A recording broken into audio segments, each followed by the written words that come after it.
Right now, I'm on my way to Orlando International Airport, where I'll be flying a Boeing 757 to Atlanta, with my final destination being Las Vegas for the weekend. This being my first ever flight on a 757, I'm excited to see how it performs and how the overall experience will be, considering that it is a popular choice among many Abe geeks. The current time is 7:32 in the morning, and our flight is expected to depart exactly at 9 a.m. Luckily, these flights to Atlanta are almost always on time, so there should be no problem there.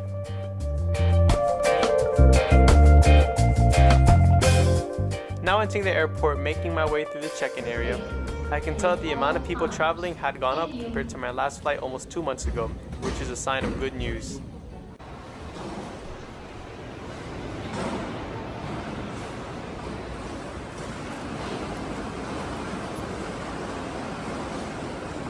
After about a 15-minute security wait time, it's time to take the APM down to my gate.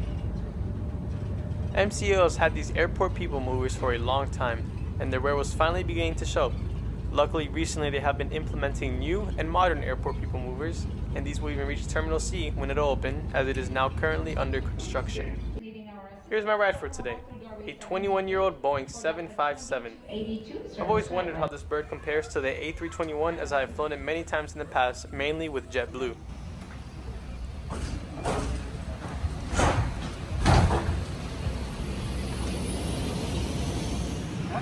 Now inside the plane, I was greeted by the cabin crew and can see that the overall cabin seems clean and everything is routine so far. All rows are arranged in a 3-3 configuration. My seat for today's flight is 34A. Yes, is on your left, A, and that would be a window seat. We can help you get settled in any way. Let us know. Delta flight to Atlanta. Welcome aboard. No complaints about the legroom. I'm about 6 feet, and it was more than enough for this short hop to Atlanta, and would also suffice for a longer flight. I had to duck my head a little bit to look out the window, but it wasn't a big deal. In fact, I got used to it after a few times of looking outside. My initial reaction to the seat and the plane overall is grateful that Delta has kept their in-flight entertainment screens compared to other airlines such as United or American that seem to be moving away from this premium feature. As for the seat back storage, it's nothing out of this world, but still plenty of space for your smaller everyday items. Now could anyone forget the vomit bags? The padding on these seats are also good quality for an economy seat. It's arguably better than American and definitely better than those on Spirit and Frontier, which is obvious.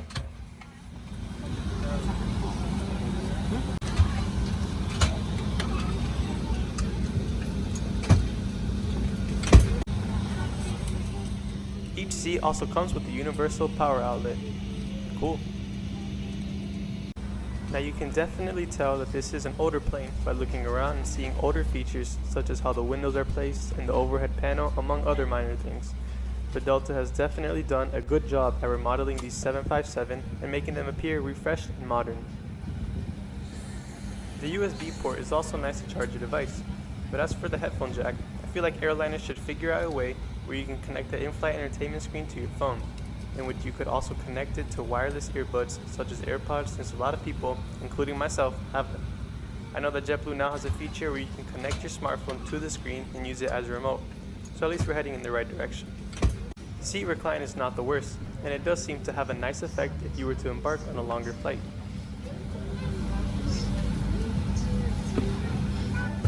You also got your foldable headrest so that you don't break your neck while you sleep, as well as the fact that it can go up and down for those taller people. Along with 3 other Orlando-based flight attendants, I will do everything we can to bring safe. And now, it is finally time to push back for our flight, where our flight time is approximately 1 hour and 10 minutes. Please remember to first remove your mask or face covering before placing the oxygen mask over your nose and mouth. If after the demonstration you still have any questions, please don't hesitate to ask one of us. Welcome aboard.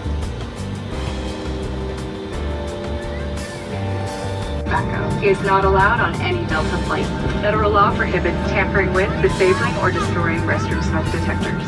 There are 10 exits on this plane, 6 doors, 3 on each side, and 4 window exits over the wings.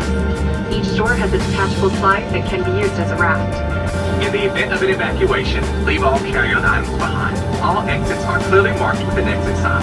However, if there's a loss of power and cabin visibility is reduced, lights will illuminate the aisle to guide you to an exit. Please take a moment to find the exit closest to you, and remember, they might be behind you. It's unlikely, but if cabin pressure changes, the panels inside the lavatories and above your seat will open, revealing oxygen masks. If this happens, reach up and pull the mask.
An area where Delta seems to excel is in their in-flight entertainment. The interface is really nice and modern, and there are plenty of options to keep you entertained for however long as your flight may be. The screen is very responsive with little to no lag, and things such as live TV channels run smooth without an issue. And there is also the flight tracker, which is arguably the coolest feature one can have on a flight. Since this flight is so short, I opted not to watch any TV shows or movies, but to just stare at the flight tracker and look out the window. And Delta also offers free messaging on their flights, a useful feature so that you can text friends and family on the ground in real time. From your phone, you can also purchase a pass or subscription for onboard Wi-Fi, which is something that I didn't pay for as I had no need for it. Once we reached our cruising altitude, flight attendants came around the cabin passing out Ziplocs with a water bottle and a few snacks, which was very similar to my flight from December of 2020 where I flew the same Orlando to Atlanta route on a 767-400. I was, however, a bit sad that I didn't get a piece of chocolate like I did last time. Oh well. The lavatory was pretty standard, with a nice little hanger and a full body mirror. There's really not much else to say about this.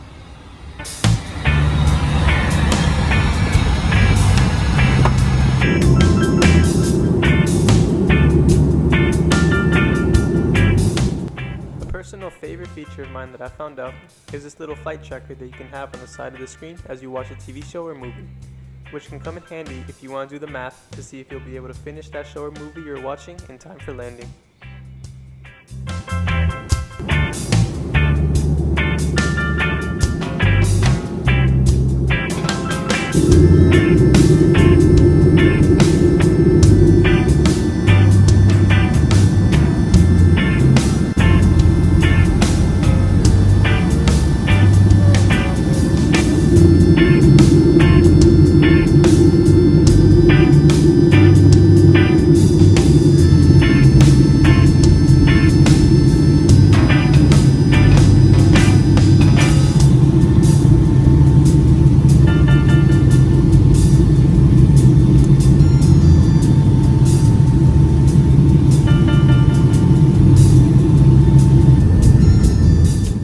Now, having begun our descent, the flight crew on this flight were nice, and I really have nothing bad to say about Delta's Boeing 757. It is definitely an aging plane that probably needs a lot of maintenance and keeping up with today's demands.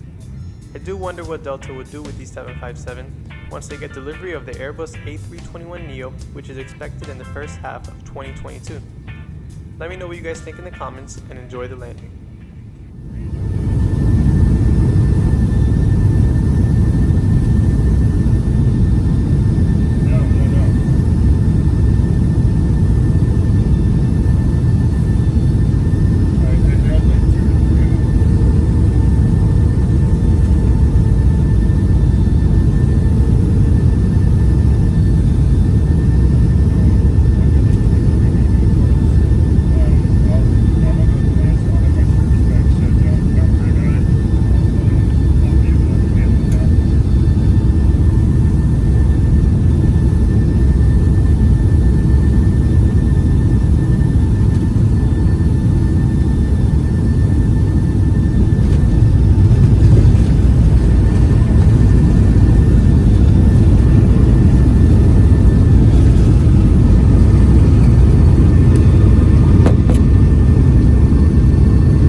arrived in Atlanta.